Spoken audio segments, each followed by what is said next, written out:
अगली चीज की तरफ चलते हैं। अगली चीज जो है वो और इससे भी ज्यादा मजेदार है, और वो है आई कैप के रिजल्ट्स के ट्रेंड्स।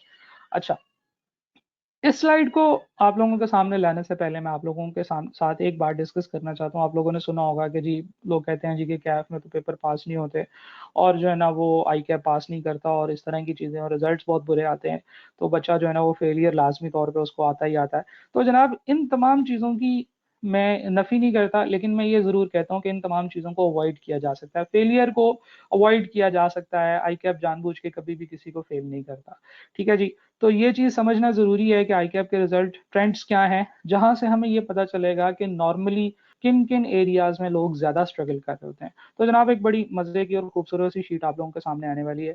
आई कैप के सब्जेक्ट्स लिखे हुए हैं जी, कैप 1 2 3 4 अप टू 9, और स्प्रिंग अटेम्प्ट 20 अटेम्प्ट जो कि आपकी मार्च 20 अटेम्प्ट होगी वो, क्योंकि अभी आपको पता है कि सितंबर 20 अटेम्प्ट का रिजल्ट नहीं आया, और उसके बाद पिछली 4 अटेम्प्ट के परसेंटेज वाइज पासिंग रिजल्ट्स लिखे हुए हैं कि इतने परसेंट लोग जो है ना वो इन सब्जेक्ट्स में पास होते रहे हैं। फॉर एग्जांपल अगर मैं बात कर रहा हूँ स्प्रिंग 20 की, तो कैफ 1 का 33% का रिजल्ट का मतलब ये है कि स्प्रिंग 20 में जितने लोग अपीयर हुए थे, और हर 3 में से सिर्फ एक बच्चा पास हुआ और 2 बच्चे फेल हो गए।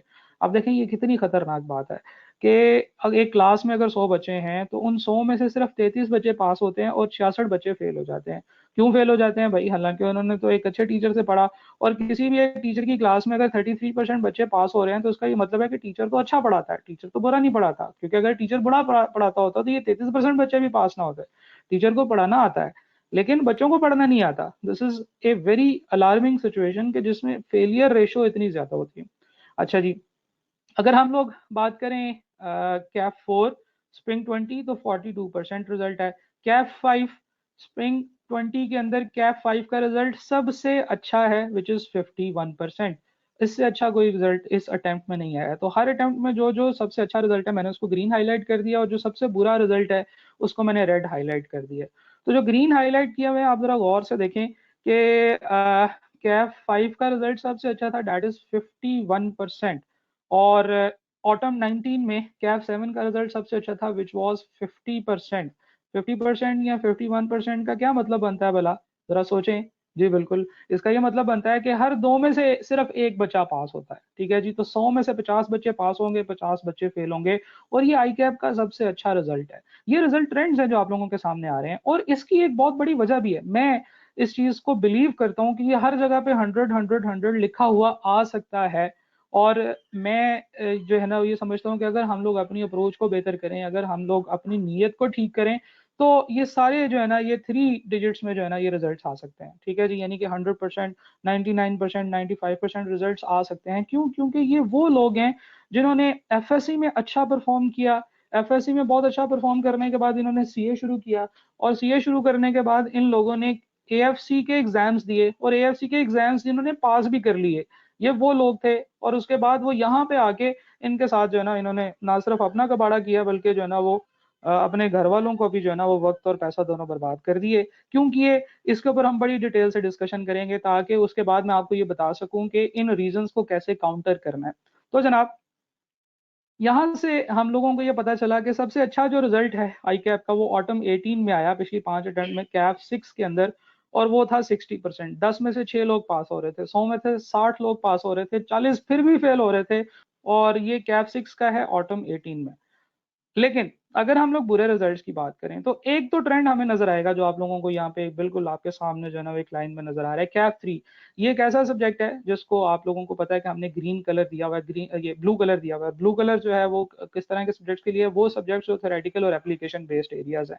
बच्चे पीछे से क्यूएम पास करके आए, कैप 1 2 और 3 पढ़ा, और उसमें से 3 में जो है ना वो मेजोरिटी ऑफ द स्टूडेंट्स का जो है ना वो फेलियर आना शुरू हो गया। 13%, 18%, 21%, 23%, और 28% रिजल्ट आ रहा है इस एरिया में सबसे गंदा। तो जो कैप 3 है ये बहुत ही ज्यादा जो है ना वो तवातर से पहली पोजीशन ले रहा है, लेकिन नीचे से, ठीक है जी। तो स्प्रिंग 19 के अंदर कैप 9 का भी रिजल्ट ऐसा ही आया था, और मजे की बात यह है कि कैप 9 की जो नेचर है वो भी वैसी है जो कैप 3 की है। तो इसका मतलब ये है कि बच्चे की जो ब्लू टाइप के जो सब्जेक्ट्स हैं उनमें जो है वो स्ट्रगल कर रहे हैं। तो चलें इसको थोड़ा समराइज करने की कोशिश करते हैं। मैंने एक एवरेज रिजल्ट निकाला है, ये which is a geometric mean of all these averages, these percentages. तो और उसके बाद जो है ना मैंने उनको रैंक दे दिया। तो आप देखें सबसे पहला रैंक किसको आ रहा है जी?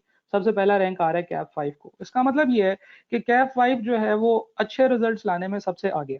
ठीक है जी, कैप 5 का रिजल्ट सबसे बेहतर होता है। इसके बाद दूसरे नंबर पे दो सब्जेक्ट्स आ रहे हैं, कैप 4 और कैफ 8। कैफ 4 जो है ये एक थ्योरेटिकल पेपर है, कॉन्सेप्चुअल पेपर है, और कैफ 8 जो है ये एक न्यूमेरिकल पेपर है। तो इस तरीके से मैंने इनको रैंक्स दे दिए हैं। अब शायद रैंक्स यहाँ से आपको इतने ज्यादा क्लियर समझ नहीं आ रहे, लेकिन क्यों ना हम रैंक्स को मजीद समराइज करें। तो जनाब जो न्यूमेरिकल टाइप के पेपर्स हैं उसमें फर्स्ट पोजीशन, सेकंड, थर्ड और फोर्थ, पहली चार पोजीशंस न्यूमेरिकल पेपर्स के पास है। समझ आती है कि चार्टर्ड अकाउंटेंट्स बनने वाले जो बच्चे हैं उनको तो इतना मजा आता है न्यूमेरिकल पेपर करने में, वो इसको इतना दिलो जान से जो है ना वो चाहते हैं कि वो न्यूमेरिकल पेपर्स में अच्छा परफॉर्म करते हैं, और इतना अच्छा परफॉर्म करते हैं कि न्यूमेरिकल पेपर्स पहली चार पोजीशंस पे विराजमान है। ठीक है जी। जैसे जैसे थ्योरेटिकल एरियाज की तरफ आप आते चले जाते हैं बच्चों का बड़ा गर्क होना शुरू हो जाता है। ठीक है जी। इसके बाद हम लोग आए एक ऐसा पेपर जो कि न्यूमेरिकल भी था और उसके साथ साथ थोड़ा सा थ्योरेटिकल भी था, तो चौथी पोजीशन पे वो भी आ गया। इसके बाद क्या हुआ कि जो theoretical plus application based paper है वो 5 और 7वीं पोजीशन पे आ रहा है, और थ्योरेटिकल पेपर जो है एक दूसरी पोजीशन पे और एक छठी पोजीशन पे आ रहा है। तो इसका मतलब ये है कि बच्चों को न्यूमेरिकल जो है ना वो अच्छे लगते हैं। जैसे जैसे थ्योरेटिकल की तरफ चलते चले जाते हैं वो थोड़ा थोड़ा डाउन होते चले जाते हैं, क्योंकि जैसे ही न्यूमेरिकल था, न्यूमेरिकल प्लस थ्योरेटिकल आया तो चौथी पोजीशन आ गई, और theoretical conceptual paper in itself उसकी 6th पोजीशन आ गई। और फिर जब हम थ्योरेटिकल से थोड़ा सा आगे गए एप्लीकेशन बेस्ड, तो हमने कहा जी एप्लीकेशन बेस क्या होती है, ये तो हमें पता ही नहीं है, ना कभी हमारे टीचर ने हमें पढ़ाया, तो हमें तो समझ नहीं आती कि एप्लीकेशन क्या होती है, और उसके ऊपर हम इतना गंदा परफॉर्म कर रहे हैं। तो जनाब कहने का मतलब ये है कि जो यहाँ से जो ऑब्जर्वेशन हम लोग निकाल सकते हैं वो ये है कि Kaif 3 is the most challenging paper for the students. Kaif 3 में बच्चे जो है ना वो बहुत ज्यादा वो स्ट्रगल करते हैं, उनको समझ नहीं आती कि ये पेपर पास कैसे करना है। और ये ऐसे नहीं है कि अभी हुआ है, पिछले 5 अटेम्प्ट से तो ऐसे ही हो रहा है कि शायद बच्चों को इस कॉन्सेप्ट की समझ नहीं आ रही कि कैफ 3 पास कैसे करना है। देन स्टूडेंट जो है वो न्यूमेरिकल पेपर्स में अच्छा परफॉर्म करते हैं, फिर आहिस्ता आहिस्ता जैसे जैसे वो थ्योरेटिकल से एप्लीकेशन बेस्ड पेपर्स की तरफ जाते जाते हैं उनकी परफॉर्मेंस जो है ना वो खराब होती चली जाती है। और ये ट्रेंड अभी पिछली 5 अटेम्प्ट्स का नहीं है, आज से पिछले 5 सालों का भी यही ट्रेंड होगा अगर आप इसको आइडेंटिफाई करने की कोशिश करेंगे। तो यहाँ से पता क्या चलता है, यहाँ से सिर्फ ये बात पता चलती है कि हम लोगों को ये समझ नहीं आ रही कि हर सब्जेक्ट की नीड क्या है, उस सब्जेक्ट की फिलॉसफी क्या है। हम समझते हैं कि न्यूमेरिकल ही है, सीए के अंदर जो है ना वो हर तरफ पैसा पैसा ही होगा, तो हम न्यूमेरिकल्स करते जाएंगे और पेपर्स पास करते जाएंगे।